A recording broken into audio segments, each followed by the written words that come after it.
Government fails, the world's off its rails, leaders are whacked, democracy is under attack. It's time to get smart, folks, time to get real. Let's cut through the crap, tell us how you feel. Let's cue the talent, let's meet the host. Podcast by George. Hello, hi, how are you? Welcome back to a podcast by George. Well, big news continues to be created around the world because of the coronavirus epidemic and, of course, because of the civil unrest and the police brutality here in the United States. And that's not anywhere near over. And I've been spending a lot of time on those, but I wanted to circle back to something, a topic, an issue that I wanted to have on this podcast since the day I started it. And I'm a little bit frustrated about it because I've been stymied a bit when it comes to talking about Julian Assange. Now, if you follow the podcast, you'll know that I've got a journalism degree. The early career that I had was in journalism. I've always been very concerned about that. And I ask people in academia and even practicing journalists right now about Assange and a couple of things. Either they surprisingly don't seem to know much about it, A, or B, they don't want to talk about it. And I'm like, whoa, why don't you guys want to talk about this? To me, as far as journalism is concerned, it's probably the biggest story since I was in college, for God's sake. And it surrounds, the world of journalism. So that brings us to where we're at today, and we've got a special guest. Dr. Jasmine McNeely is coming on the Podcast by George live line. She's a professor at the Department of Telecommunication in the College of Journalism and Communications at the University of Florida. She studies information, communication, and technology with a view towards influencing law and policy. Her research focuses on privacy, online media, and communities. And you see why we're talking to her. Now, she's got a PhD in mass communications with an emphasis in media law, a JD from the University of Florida, and a Bachelor of Science degree in both journalism and Afro-American studies from the University of Wisconsin. My God, all that makes me feel extremely undereducated. Anyway, Dr. McNeely, welcome to a podcast by George. Well, thank you for having me. Thanks for coming on. I kind of wanted to lay the groundwork here a little bit. I'm going to tell you kind of my basic, maybe not even correct understanding of this Julian Assange and WikiLeaks situation, and then I'll let you take it from there and correct me and clarify a little bit. But as I understand it, Julian Assange has this connection with WikiLeaks. He's being held in a prison or jail in London right now, where he's being trying to be extradited to the United States, where they want to charge him with espionage. And as I understand it, a lot of this has to do, going back to 2007, with a whistleblower, like Bradley Manning, since Chelsea. Changed to Chelsea Manning, yes. And it has to do with a video, and maybe a lot of folks have seen this on the internet or even briefly on the news, but an Apache helicopter was circling downtown Baghdad with video and audio going, and there was a group in the street, family members, adults, kids, and a couple of Reuters journalists. Now, here's the other part that's unbelievable about this. Well, the Apache helicopter opens up on the crowd in the street, kills the two Reuters journalists. It's all on video for posterity, and Freedom of Information doesn't have any luck getting it out. It's being withheld by the military, and Chelsea Manning leaks it to Julian Assange and WikiLeaks, and he publishes it.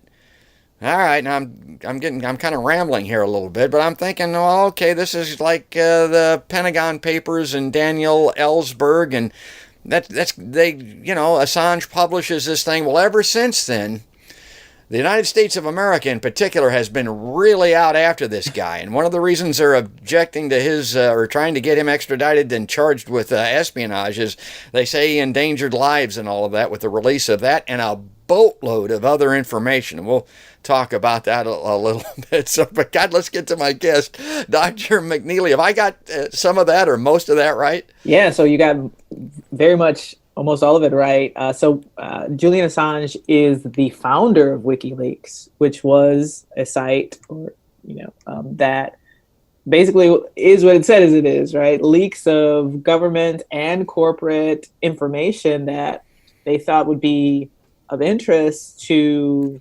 people interested in what is actually happening, perhaps behind the scenes or stuff that we may not know about. And so the leak from Chelsea Manning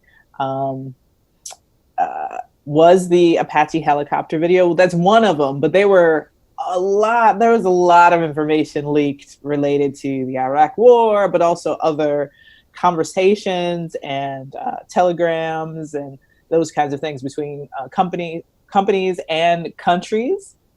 And so you're right, the United States has been after him. He was in London, but he had been staying at the Ecuadorian embassy for a while. He had some safety there, and finally he was arrested. He's a citizen of Australia, which I think is an important thing to note as well. So he's not a citizen of the UK, he's a citizen of Australia, and Australia has been, some of the MPs have been involved in attempting to get his, rights asserted with respect to the extradition that the United States wants to have to bring him over here to stand trial under the Espionage Act.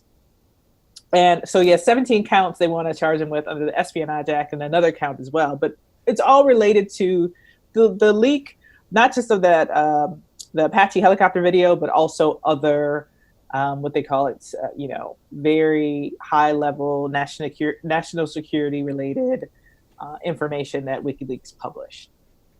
Well, I got to admit, as I said, my journalism career was the early part of my life. But I mean, you give me whistleblowers, that's what Chelsea Manning is. Yeah. You give me truth. Yeah. You give me full disclosure, and I'm always going to support that. I'm always going to be behind that.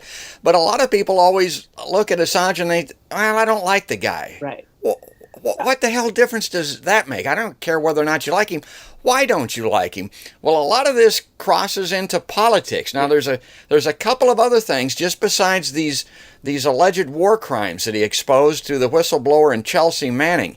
And one of them is a release of the DNC emails, John Podesta's email account, and I think maybe Hillary Clinton had something to do with it. He came into possession of those through WikiLeaks, and he published those, and it makes them look really bad. You can understand why they don't like this guy, but I mean, there's pseudo crimes exposed in those as far as the 2016 election is concerned, and they don't like the guy either. But again, my question goes back to kind of how I started with journalists. Yeah.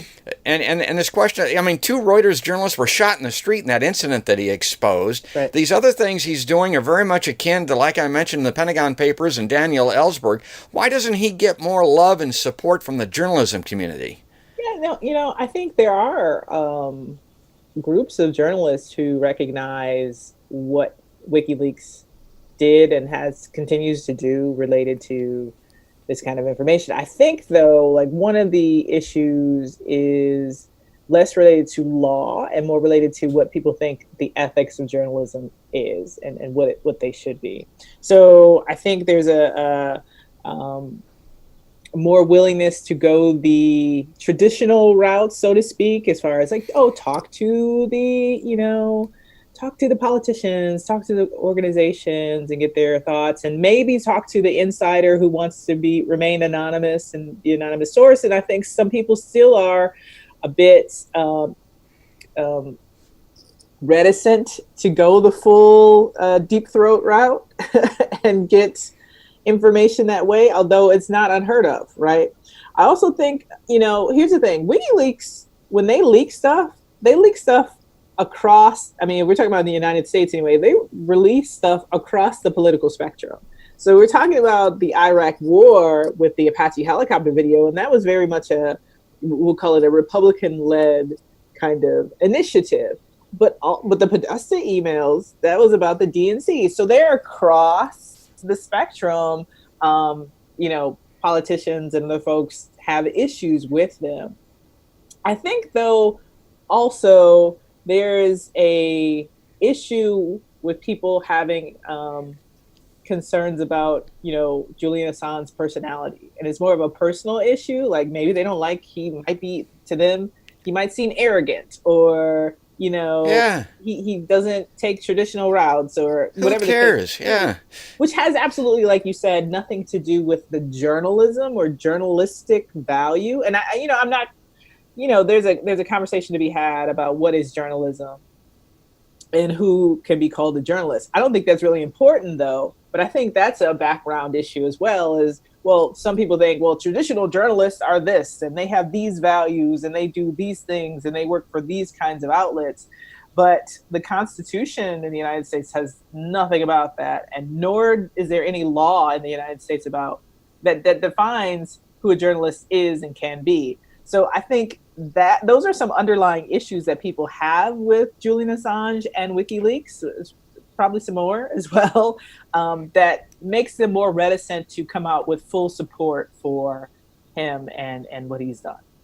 Well, and full support certainly ought to be coming from the New York Times and the Washington Post, because they were the benefactors of Ellsberg's release of those Pentagon papers, which did a lot, if maybe wasn't singularly responsible for the end of the Vietnam War. I mean, lots of good comes from these types of things. And I look at what Assange released, and it really was an eye-opener. People were looking at that and going, my God, is that what we're doing? Yeah.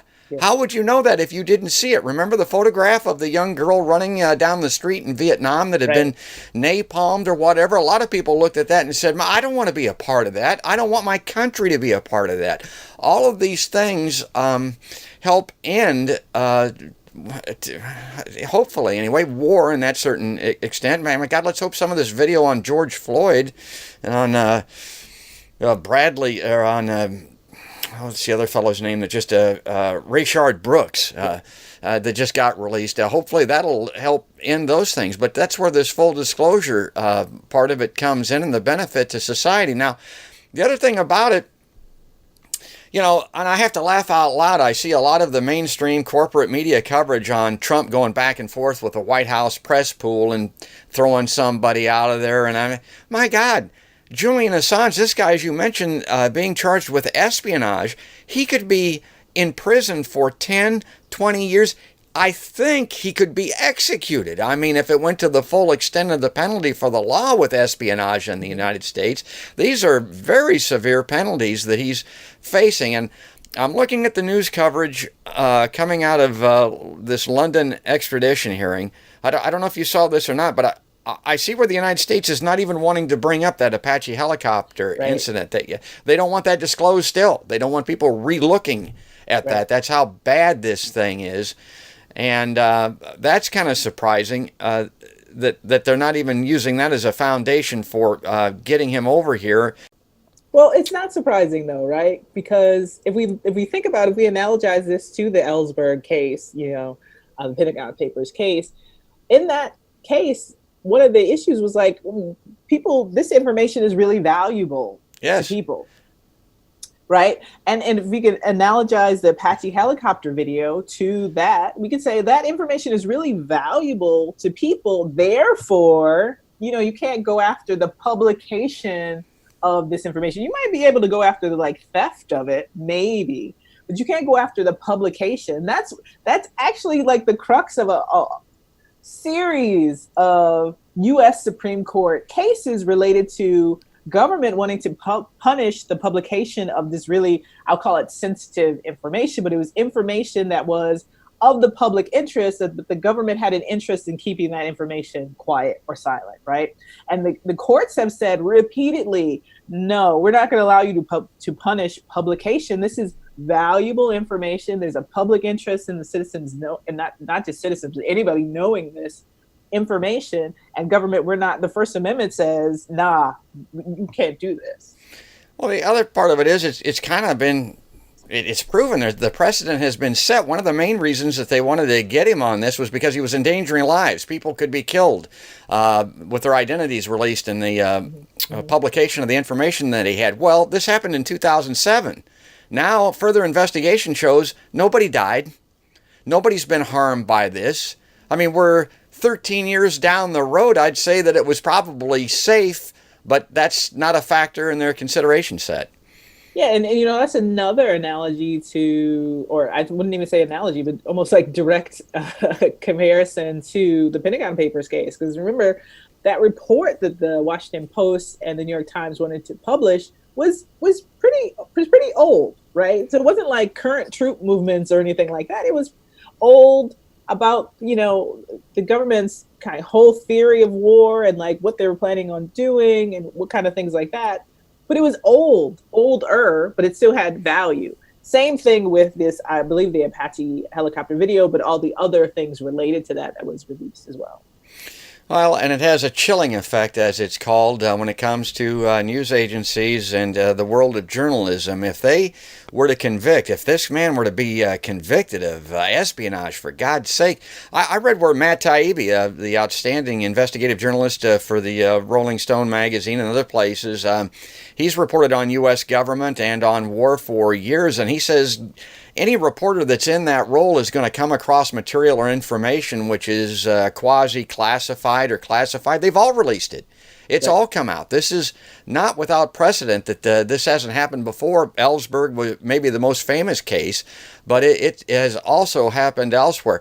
Another thing, I just wanted to see what you have to say about this. Jump in the weeds a little bit. I've also heard that among Assange's releases, and one of the things that he's most hated for is going clear back to 2002, I think was the year he released, or had information from 2002 anyway, that members of Congress, Nancy Pelosi and the Republicans also, were briefed on the rendition program that the United States had going on. Rendition is just a nice word for torture after 2001 on the torture program the United States was using at the time. And Pelosi and the members of Congress that got that information, and he has the reports, has the actual proof of it, and he's released it, are guilty themselves by not reporting this, by not going forward with it and saying, look, I was shown this information, this is torture, this is against U.S. law, it's a war crime, basically. They did nothing, and so they have a major hatred for Assange because he had that information and he released that. Am I too deep in the weeds here, or is that correct? So WikiLeaks did publish like a trove of information from the CIA, which included information about rendition.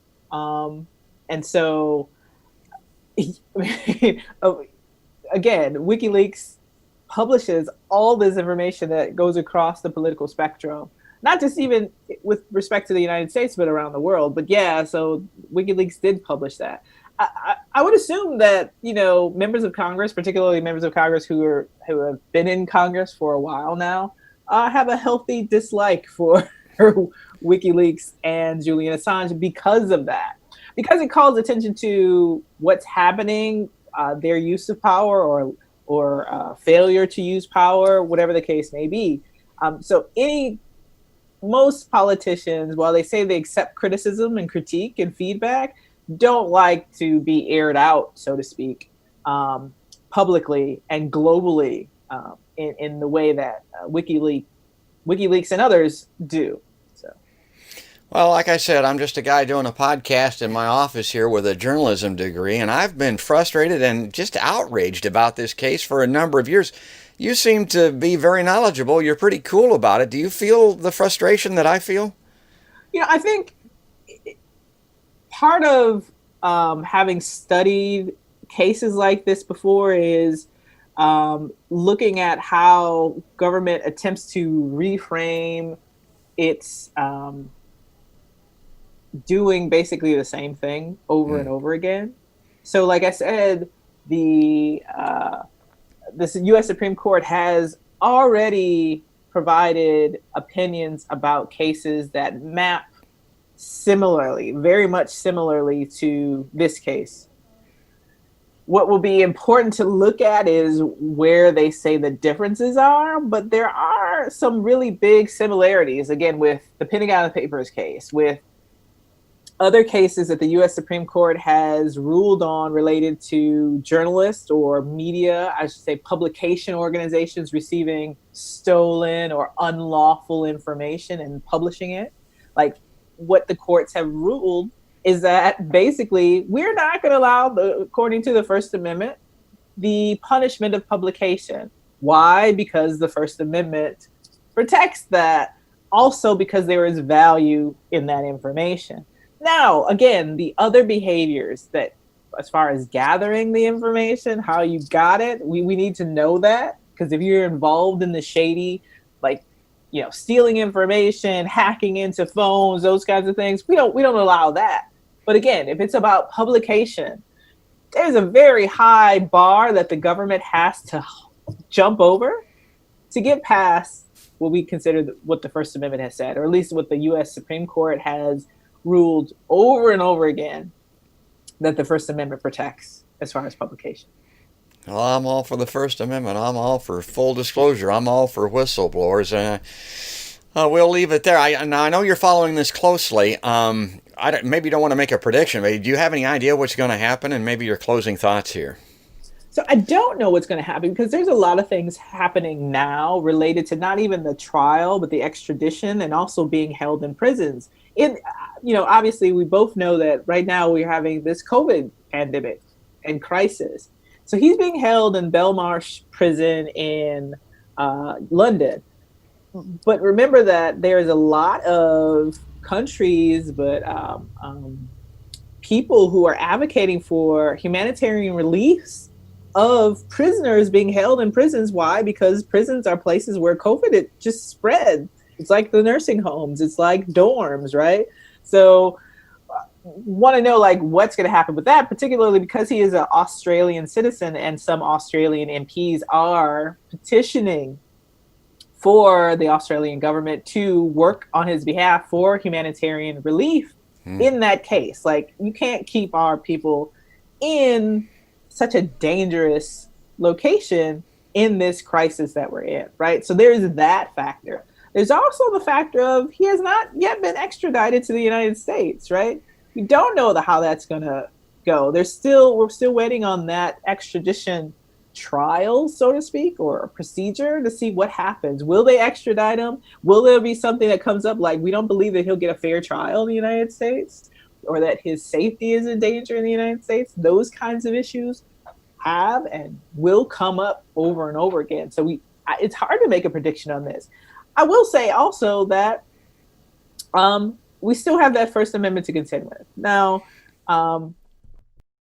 Pentagon Papers, we have precedent, we have Cox precedents, and other Daily Mail, series of cases precedent, which make it difficult for, again, the government to really win its case. However, we don't know how it's going to go. And the courts in the United States have been doing a lot of very interesting things lately. So it's hard to make a prediction. Well, and it isn't like they've already done a lot, and the man's life hasn't already been ruined. I mean, he spent those years in the Ecuadorian embassy that you mentioned, and he's currently still being held. And then I can't end the podcast here without mentioning what happened with Chelsea Manning, the whistleblower, Right. was imprisoned in solitary confinement. And I mean, Right. they've determined that as far as torture is concerned, solitary confinement is one of the worst forms of torture that there possibly is. It causes you to lose your mind, your body, and eventually your life. And again, it's kind of proof positive. They eventually released Chelsea Manning here just a few months ago. Basically, the government admitted they didn't have a case. They didn't have enough to hold her.